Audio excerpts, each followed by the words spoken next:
Hey, thanks for joining me. I'm just a fellow who loves beer, and today I'll be drinking my 557th different beer, Birrificio Torrechiara's T.D.L.G's Panel Enhanced Final Blonde Ale.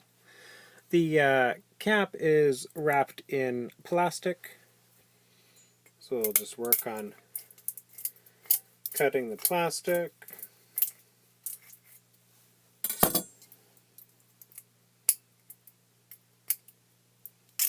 Getting the cap free. And so then we can see a wonderful large cap. Now we notice on the side that this is made with sparkling wine yeast. So I'm going to switch out my regular glass for one that will be able to catch it.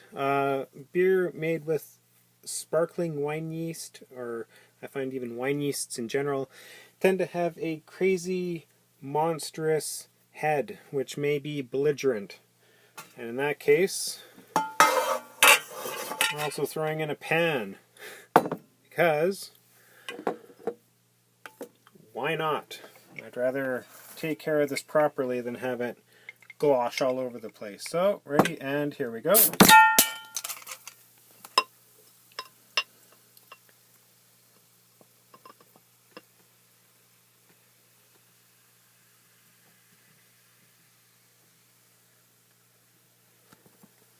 So a little bit of a mess. Oh, and there goes the bottle. But thankfully, due to our pan, it is contained. Yeah, sparkling wine yeast. So that's just the bottle. I opened it nicely. I poured. That's the amount I was able to get out, and then the rest is just free foaming out of the bottle. And that's what it does. Yeah. So we'll let that settle down for a bit and give it a try. And let's see, well, there's no sense in trying that. There's still a monster full of head in that glass. How was your day? My day was pretty good. Work was nice. Got to order some stuff. Got some stuff in. Woohoo! Yeah. I would feel sorry for the fellow who opened this not knowing that this would happen. Yeah, it'd be quite the surprise, and I could imagine there would be much yelling and anger ensuing. Quite belligerent, actually, this head of this beer. Still going. Free pouring out of the top.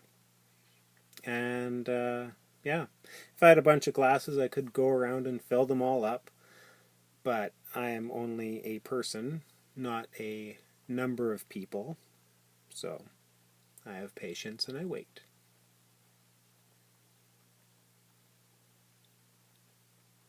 Anyway, let's give it a try. Yeah.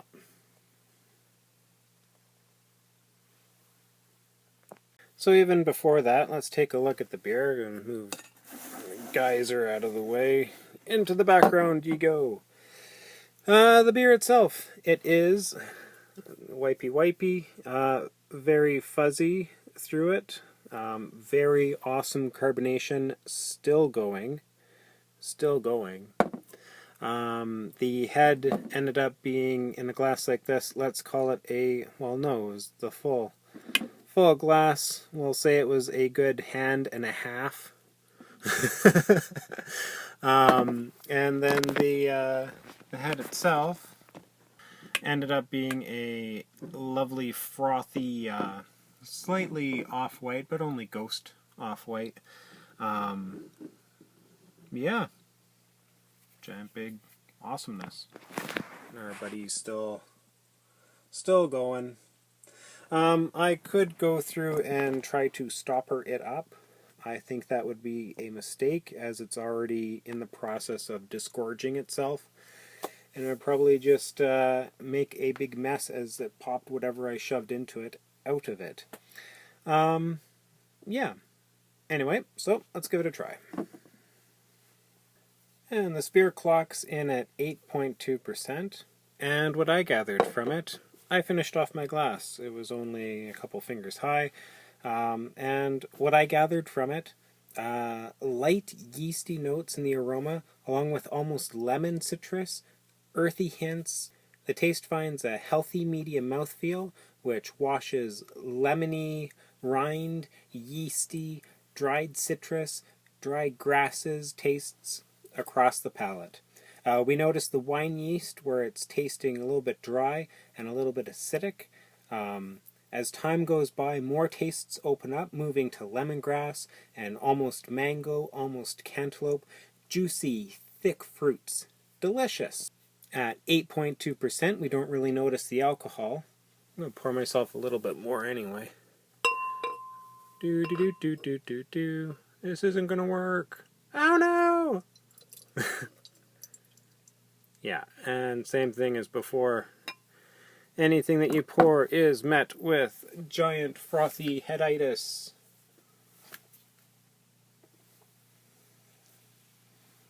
When I looked through the bottle initially to see how much I had left, there was about 3.5 fingers left in the bottle. The rest of it was just froth. And anything that had poured out of that, it's all reclaimable because I'd used a pan. Woohoo! What beer your glass does find is rich and beautiful tastes and effervescence. Celebratory beer, one I would say for special occasions, a lot of people with a lot of glasses. On my metric system, I'll give it a 2. Excellent. I'm impressed with it and think it stands above. Cheers.